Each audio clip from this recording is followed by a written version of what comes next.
going to talk about the 5 famous scientists who searched for the truth and ended up accepting Islam. Professor Jackie Yi-Ru Ying, born in Taipei, capital of Taiwan. 5 ilmuwan dunia yang masuk Islam karena meneliti kebenaran ayat-ayat suci Al-Quran versus 5 ayat-ayat Bible yang bikin ilmuwan pusing kepala. Assalamualaikum warahmatullahi wabarakatuh. Hamdan katsiran thayyiban mubarakan fi. Bertemu kembali dengan Kang Zen di Indonesiana News TV. Para sobat, kali ini kita akan compare mengapa ilmuwan-ilmuwan dunia berbondong-bondong masuk Islam versus tak ada satupun ilmuwan dunia yang masuk Kristen atau Katolik gara-gara membaca Bible-nya. Pada video kali ini para sobat, kita akan compare.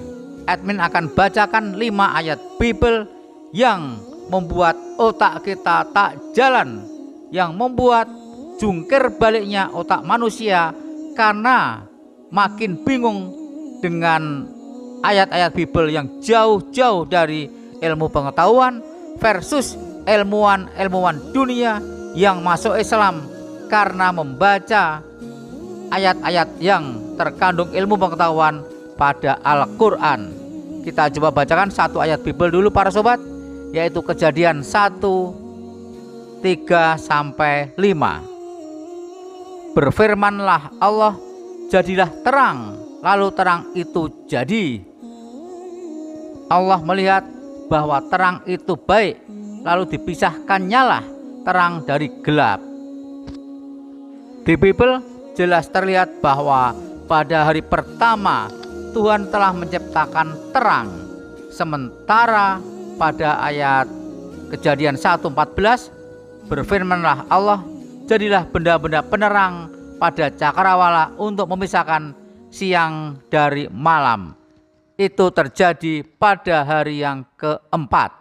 Bayangkan para sobat, otak mana sih manusia yang bisa menerima bahwa hari pertama, kedua, dan ketiga telah ada terang di dunia, tapi matahari belum dibuat karena matahari dibuat pada hari yang keempat. Going to talk about the 5 famous scientists who searched for the truth and ended up accepting Islam.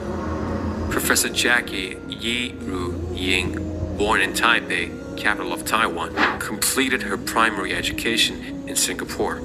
At 15, her family decided to move to New York, where she completed her bachelor's in engineering. Deciding to pursue her graduate studies, she enrolled in the prestigious Princeton University in New Jersey and graduated with a master's and a PhD in chemical engineering. Professor Jackie's exposure to diverse environments had sparked her curiosity in the matters of religion, and she wanted to know if there really was a divine purpose of living. While her year-long time at the Institute, Professor Jackie looked up the religion of Islam. She found the concepts simple, and while reading the Holy Quran, she realized most of the scientific methods we already know today were already bestowed 1,400 years ago. Professor Jackie converted to Islam in 2001 and believes that if you truly study science, you have to believe in a creator. Masya Allah, Profesor Jackie masuk Islam karena kecerdasannya dan membaca ayat-ayat Al-Quran yang sesuai dengan perkembangan zaman dan sesuai dengan akal dan pikiran manusia. Kita bacakan ayat Bible yang kedua, yaitu Ayub 26:11. Tiang-tiang langit bergoyang-goyang, tercengang-cengang oleh hardiknya. Oten-oten Indonesia, tolong diteliti di manakah letak tiang-tiang langit yang bergoyang-goyang dan tercengang-cengang oleh hardiknya. Adakah ilmuwan yang masuk Kristen karena melihat tiang-tiang langit? Sir Thomas Bronton, born in Roxburgh, civil parish in southeastern Scotland, the Christian parents had quite the religious upbringing. He was interested in theology, but decided to pursue medicine for his formal education from University of Edinburgh, where his research allowed him to experiment on the use of amyl nitrite to treat angina pectoris. During Sir Brun's time at Edinburgh, he met a few missionaries and the conversation went so well, he decided to leave Edinburgh and join them in their journeys. Traveling to Austria, Germany, and even Netherlands, Sir Thomas worked as a medic while also preaching to his audience the concept of religion. His doubts on the principle of Christianity began when he questioned why the Almighty would decide to create only sinful creatures when he has the power to do anything. Sir Thomas began his search for a religion that speaks well of the God it worships and scouted hundreds of books to understand faith. His efforts led him to discover Islam, and while situated in a long-lost village called Ikra in India, Sir Thomas accepted Islam and changed his name to Jalaluddin Bronton. Sir Thompson, pakar ilmu kedokteran, masuk Islam karena kebenaran ayat-ayat Allah dalam Al-Quran. Kemudian para sobat, kita bacakan lagi yang ketiga, ayat-ayat Bible yang menjungkir balikkan akal sehat manusia. Kita baca Ayub 9 ayat 6. Ialah menggerakkan bumi daripada tempatnya sehingga segala tiangnya bergoncang-goncang. Silakan OTN Indonesia, tolong diteliti di mana letak tiang-tiang bumi yang bergoncang-goncang. Next we have Arthur Ellison, born in Birmingham, United Kingdom, pursued chemical and mechanical engineering from London University.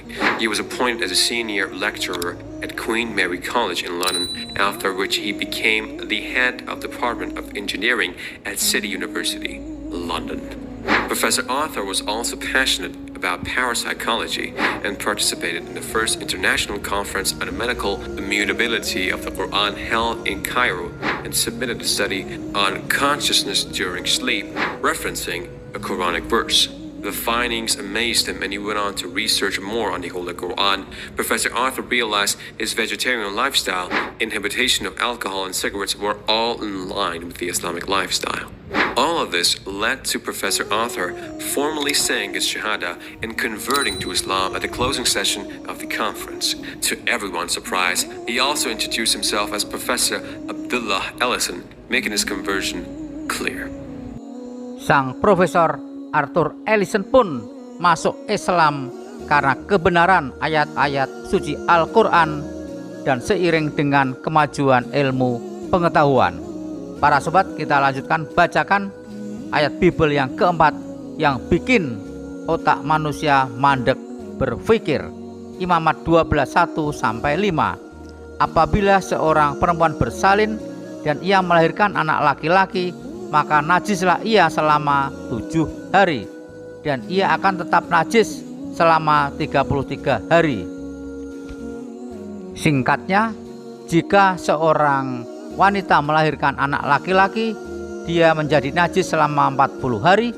Namun, jika dia melahirkan seorang anak perempuan, dia menjadi najis selama 80 hari. Silakan Dr. Kristen meneliti bagaimana secara medis kok ada perbedaan lamanya najis jika melahirkan anak perempuan dan anak laki-laki. Next on the list, Dr. Atsushi Kamal Okuda, born in Japan as a professor of political systems at Keio University.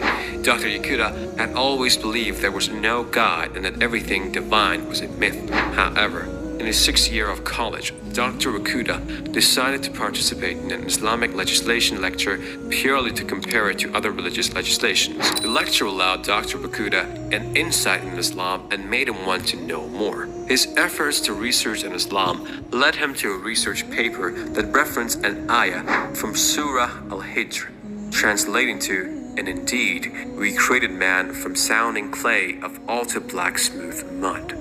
It humbled Dr. Okuda and forced him to realize that every man is created equal and no one is above or below a person. His egocentric tendencies were quite wounded and it changed him.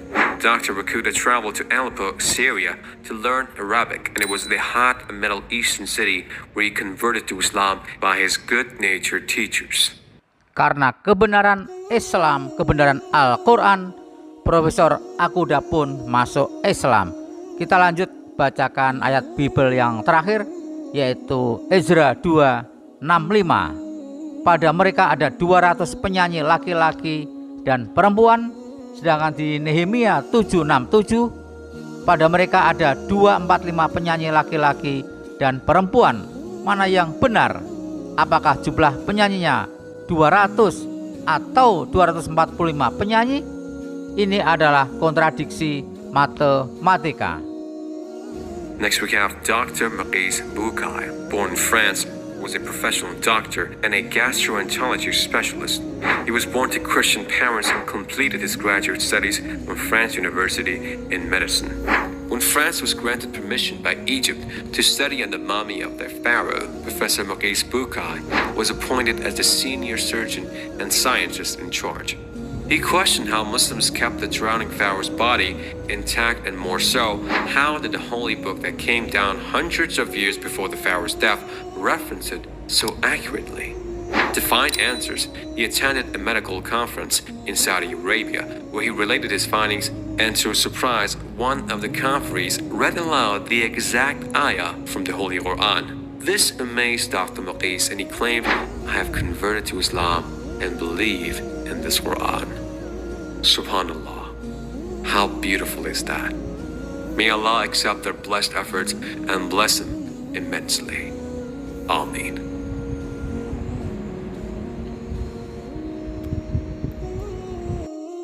Sang Profesor Bucaille dari Prancis masuk Islam setelah meneliti dari jasad Fir'aun yang ternyata telah tertera dalam ayat suci Al-Quran. Pertanyaannya adalah, adakah peneliti-peneliti tingkat dunia seperti 5 peneliti ini dan masih banyak peneliti-peneliti tingkat dunia yang masuk Islam karena mengkaji ayat-ayat suci Al-Quran? Tolong OTN Indonesia sebutkan satu saja peneliti-peneliti dari non-Kristen atau non-Katolik yang masuk Islam gara-gara membaca ayat-ayat Bible. Misalnya sang peneliti menemukan, oh ternyata ada tiang-tiang bumi, oh ternyata ada tiang-tiang langit, lalu sang ilmuwan masuk Kristen. Mohon maaf jika ada yang salah. Kebenaran datangnya dari Allah, yang salah dari admin pribadi. Wassalamualaikum warahmatullahi wabarakatuh.